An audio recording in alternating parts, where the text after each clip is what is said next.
for this week's video, I have my hands in the 2023 Mazda CX-5 Sport Design, and for today's video, we're going to be doing something a little bit different. We're going to be looking at the 5 things that you need to know before buying a Mazda CX-5 Sport Design. Alright, so instead of doing a full-blown review like I usually do with all my media cars, I decided to do something a little bit different with the CX-5 that I have this week. And I'll basically be going over 5 things that really stood out to me and I feel like might help with the buyer's process if you are considering a CX-5 Sport Design.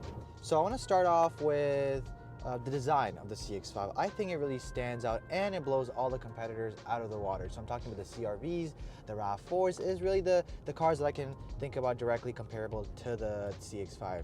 And particularly the headlights and the taillight design just looks really, really nice. It sticks out, especially at nighttime, obviously when they're on. But then this is the overall shape of the CX-5. Looks really nice. I think it just, it speaks to the crossover SUV market that is quite popular right now. And specifically, the model that I reviewed this week is the Sport Design. So this is basically the second best trim that you can get in the CX-5 lineup. So the one above this will be the CX-5 Signature, and then the one below will be the Sport Design. So this is more so catered, as the name suggests, to the sportiness of the CX-5. So you've got black all around, black accents all around. You've also got a little red accent in the front of the grille, and you've got also black rims, bigger exhaust outlets. Also mirror caps are finished in black. So there's a couple other things as well, but I mean, if you really want a CX-5 that looks sporty and it speaks that part, definitely recommend getting the Sport Design because it meets all that criteria. Now, the second thing that I want to talk about in the CX-5 are the driving dynamics, because I feel like that's a very important aspect for all owners, regardless of which model you end up getting. In the CX-5, I think it does a pretty adequate job. It's very much in tune with the driver, and it's definitely built to be a driver's car. In terms of the engine and the powerhouse, so the model that I have this week has a 2.5 liter inline-4 engine with a cylinder deactivation that produces 187 horsepower. This is the non-turbo engine, but I know there is a turbo engine or turbo variant that's also offered. I have driven that before in the Mazda lineup. Personally speaking, I feel like the non-turbo variant that this car is, the one that I drove for the week, is just not enough for the CX-5. I feel like, especially when you want to, get going really quickly, it definitely has a bit of a lag to it, and it doesn't get going as quickly as a turbo model would. Having driven 2 different vehicles with the turbo engine, I think it's definitely a no-brainer, at least for me. Obviously, the gas consumption would be a little bit higher, and that's something that you'll have to pay for in terms of if you want that. But it's personally the non-turbo engine just doesn't speak to me as much as the turbo engines did, so that's something definitely to consider. Now, another thing I wanted to point out in terms of the driving feel of the CX-5 is the steering wheel. Oh my god. Now, another thing I wanted to point out in terms of the driving dynamics of the CX-5 is the steering feel. So for some reason, in the CX-5, the steering feel is extremely, extremely heavy compared to the CX-50 that I had a little while ago, or the 3 Sport Turbo that I drove before that. Maybe I just didn't pick up on it, I'm not sure, but it definitely feels like, for some reason, in this car, the steering is a lot heavier than those ones, especially when you want to do some one-handed driving. It just doesn't seem like it's possible, or it seems like it's a lot to ask in this car specifically, especially for longer road trips. Sometimes I feel like this heavier steering just doesn't really suit the car. I'm not sure if that's meant to kind of add to the sportiness of the car, especially you have the Sport Design, and this car is a compact crossover. Obviously a heavier steering wheel feels nice in a sportier car, but this being a family SUV, I don't really think that's necessary. So again, I'm not sure if this is intentional or not, but definitely not the biggest fan of it. Now, the third thing that I want to talk about in the CX-5 are the driving assistance systems as well as the safety systems in this car. And it's packed. It's got a lot of different things that are standard. You've got frontal collision warning, rear collision warning, blind spot, the list goes on.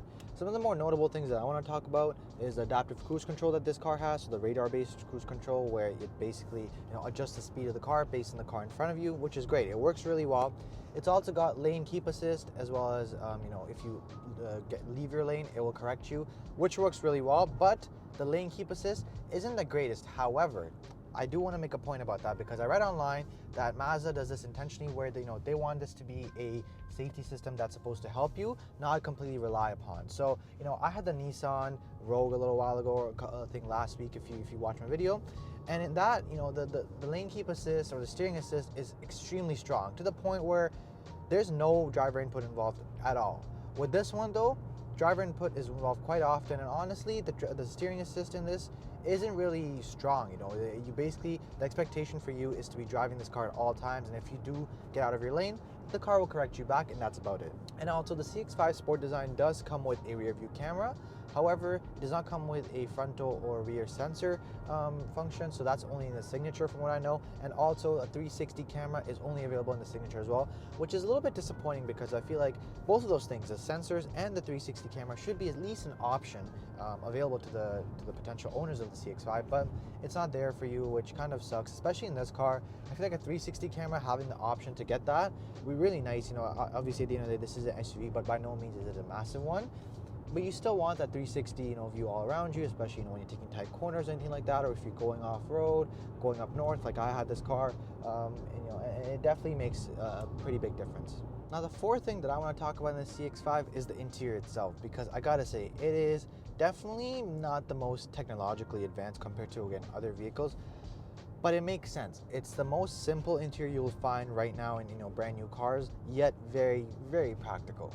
Now let me go ahead and explain myself and what I mean with the simple interior. You've got everything in the CX-5 built in and set up in such a way that it's just there for you in terms of convenience, user-friendly, and accessibility. You're not overloaded by tech, which is something that a lot of other manufacturers have been so focused on, just getting screens everywhere in the car. But Mazda, that's not really a priority, and honestly, it's not a bad thing. And speaking of buttons, you've also got lots of buttons all across your climate control, as well as to navigate the actual interface here, the infotainment screen. So you've got this massive scroller here to go through the whole screen, and as Mazda says, they eventually want the driver to be basically having a muscle memory to navigate through the screen. So there is no touch screen to navigate through your infotainment screen, but that's okay. And you've also got hard buttons to go through your volume. Again, no problems with that. And you've got hard buttons on your steering wheel as well, which is just really phenomenal. Now, the fifth and final thing that I want to talk about for the CX-5 is the convenience and ease of access for this car. So obviously keyless entry is there for you. I think that's a standard in almost all cars. The CX-5 also comes with it. However, if I really was to nitpick, I'm not really the biggest fan of how you unlock the CX-5. There's a button on the door handles, and it's only in the front two door handles, so it's not on all four doors. Again, I had the Nissan Rogue, which had keyless accessibility from all four doors. So there's something to consider for Mazda, going forward, because I think it definitely makes a huge difference having all four doors as opposed to two. But yeah, definitely that the button, clicking that sometimes is a little bit annoying, I'm not gonna lie. I obviously drove this for a couple of days, and I prefer, the ability for you just to slide your hand into the door handle or underneath, whatever you like to do, and just open it that way. But with the CX-5, you have to actually press the button and then open it. It's a small thing, I know, but it's still one of those pet peeve things I'm just not the biggest fan of. And also, I did want to mention the fact that the Mazdas, all new Mazdas have the remote start app. And also, I did want to mention one more thing, in terms of the convenience, and that is the Mazda app that's available. So essentially, that gives the drivers the ability to unlock, lock, set the climate, start the car from the app itself. I like it. I obviously didn't have a chance to experiment with it because I didn't have it set up for this media tester that I had. However, I'm a little bit more old-fashioned in that sense. Again, I'm comparing this to some of the previous cars that I've had, GM, Nissan. All of them have the app as well, but they also have the remote start from the actual keys. It's a very easy thing to do and incorporate, I feel like, in a lot of cars, and just having it there makes it so much more convenient than having to download an app, fill out, make an account, all that sorts of jazz. I'm not the biggest fan of it, so and especially for a SUV like the CX-5, especially in the Canadian winter, having remote start definitely will make a huge difference. So again, I really wish that Mazda could incorporate that, but obviously you do have the app to turn on the car and set the climate as well. So these are my final thoughts on the Mazda CX-5.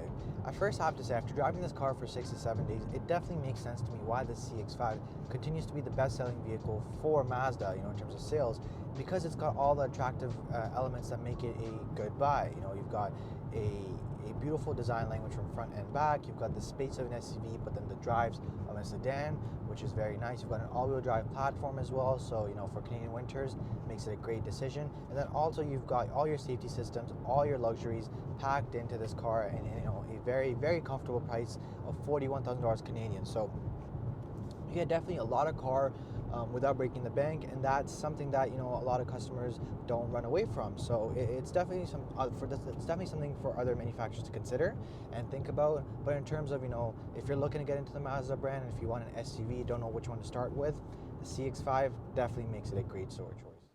So these were my 5 thoughts on the 2023 Mazda CX-5 Sport design. If you agree or disagree, let me know in the comments below. And like always, I'll see you guys next time with a brand new video. Take care.